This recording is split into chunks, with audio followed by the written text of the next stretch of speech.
आउज़ुबिल्लाहिमिनश्शैतानिर्रजीम बिस्मिल्लाहिर्रहमानिर्रहीम। मुझे कहते हैं तसव्वुर मलिक। और एक बार फिर बहुत लंबे अरसे के बाद अराउंड दिसंबर के सेकेंड वीक के बाद आज आपके सामने फिर हाज़िर हुई हूँ। सबसे पहले तो आप सबका बहुत बहुत शुक्रिया जिन्होंने मुझे दौरान डेंगू बहुत ज़्यादा दुआओं में याद रखा, मेरी खैर खैरियत पूछते रहे और मेरी जल्द सेहतयाबी की दुआ करते रहे। और बस अल्लाह ताला से यही कहूँगी कि अल्लाह ताला ऐसे मूज़ी मर्ज़ से सबको महफूज रखे, क्योंकि डेंगू का बुखार तो टूट जाता है लेकिन जब प्लेटलेट्स डाउन होते हैं और जो वीकनेस होती है वो बहुत शदीद होती है। अभी भी एज सच मुझ में हिम्मत नहीं थी, लेकिन थोड़ा बेहतर महसूस किया तो कहा थोड़ा सा पाउडर वाउडर लगा के आप लोगों के सामने आ जाती हूँ और आप लोगों को कुछ बातें बता देती हूँ। कुछ न्यू चीज़ें आई थी और वैसे भी दिसंबर और जनवरी में तो ऐसे वही पुरानी चीज़ें ही चलती रही थी। कुछ टॉपिक थे, कुछ हमारे बहुत प्यारे क्लाइंट से जनाब नईम साहब, जनाब अब्दुर्रहमान साहब, जनाब अदील साहब, जनाब क्या नाम है उमैर साहब, जनाब हाकिम सईद साहब, और ऐसे बहुत सारे नाम हैं जिनका मैं स्क्रीन पे आके शुक्रिया अदा करूँगी कि जिन्होंने जो है वो मुझे बहुत मेरा ख्याल रखा और बीमारी के दौरान मुझे एहसास नहीं होने दिया कि जो है वो डेंगू जो है वो एक बहुत ही मूज़ी मर्ज़ है और मैं जो है बीमार हूँ और आप लोगों से कटी भी हुई हूँ। बड़ी दुआएं की हैं। मेरे बहुत ही प्यारे राशिद भाई हैं जिन्होंने मेरे लिए बड़ी दुआएं की हैं और अल्लाह ताला उनको भी जज़ाए खैर दे। और इसके अलावा अब हम टॉपिक की तरफ आते हैं, वरना आप कहेंगी मैडम इतने दिनों बाद आई। लेकिन देखें जी, आप लोग हमारी फैमिली का हिस्सा हैं तो शुक्रिया अदा करना तो बनता है। अभी आज हम बात का आगाज़ कुछ इस तरह करेंगे कि कोसोवो के बारे में मैंने आप लोगों से पहले भी काफ़ी ज़िक्र किया है और कोसोवो पे मैंने गुज़िश्ता 2 साल पहले वीडियो भी बनाई है। कोसोवो 2018 और 19 में मैंने विज़िट वीज़े पे काफ़ी काम किया, बिज़नेस विज़िट पे भी किया और सिंपल विज़िट वीज़े पे भी काम किया। तो कोसोवो का जैसा कि मैंने बताया था कि कौंसल खाना जो है वो लाहौर में रॉयल रोड पर है और जो एम्बेसी है वो है तुर्की में।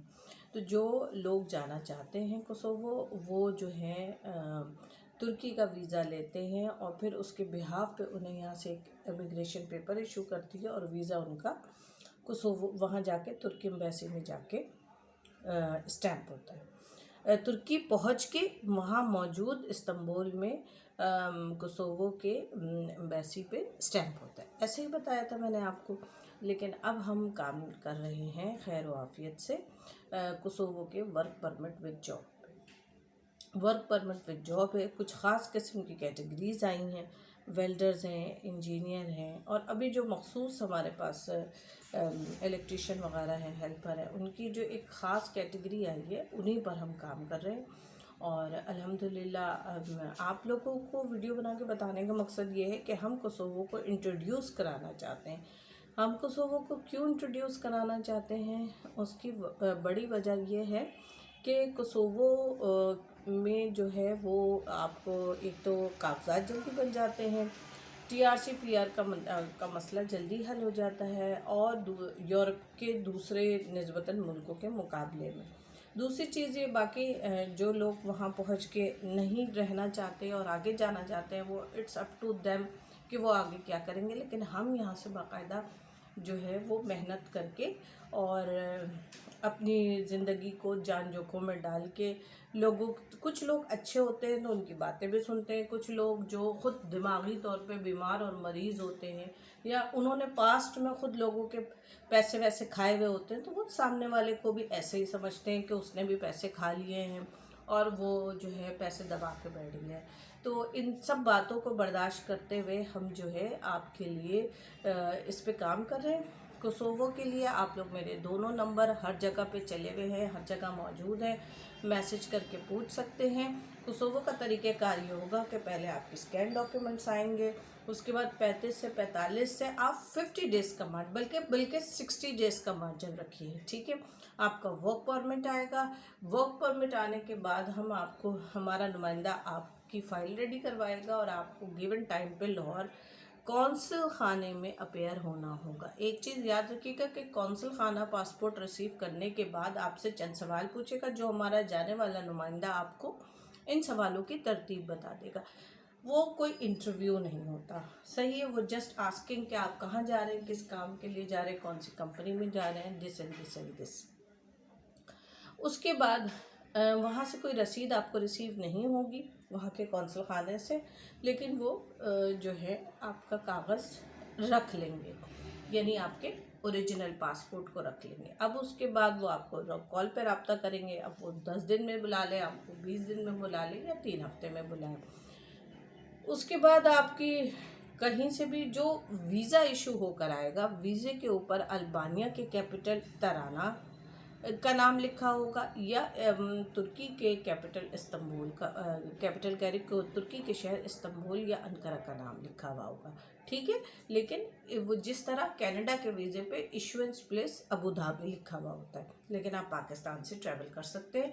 रीज़न क्योंकि इनके कौंसल खाने पाकिस्तान में हैं और एम्बेसीज जो हैं वो बैनुल अक़वामी ममालिक में हैं। फिर खैर जनाब, इसके बाद जो है आप इसकी टिकट लेंगे और एयरपोर्ट प्रोटोकॉल हम आपको दिलवाएंगे, लाजमी दिलवाएंगे क्योंकि जाने वाला बंदा भी नया होता है, भेजने वाले हम भी आपके साथ नए ही हैं। ये हम एक बिल्कुल लेटेस्ट और नए सेक्टर पे काम कर रहे हैं, तो इसमें लाजमी बनता है कि आप जो है हम आपको एयरपोर्ट प्रोटोकॉल जो है वो लाजमी पहुँचाएँ। खैर जनाब, ये है पूरा तरीक़ेकार। जो लोग इंटरेस्टेड हों वो मैसेज करके, एज़ यूजुअल अभी मुझ में इतनी हिम्मत नहीं है कि मैं बहुत ज़्यादा बात कर सकूं, तो कोशिश कीजिए, टाइपिंग कीजिए, वरना मैं अगर कोई ज़रूरी बात होगी तो मैं आपको वॉइस नोट पे आके जवाब दे दूँगी, उससे अहम होगा तो मैं आपको कॉल पे जवाब दे दूँगी। ये हो गया हमारा पहला सेगमेंट आज की वीडियो का।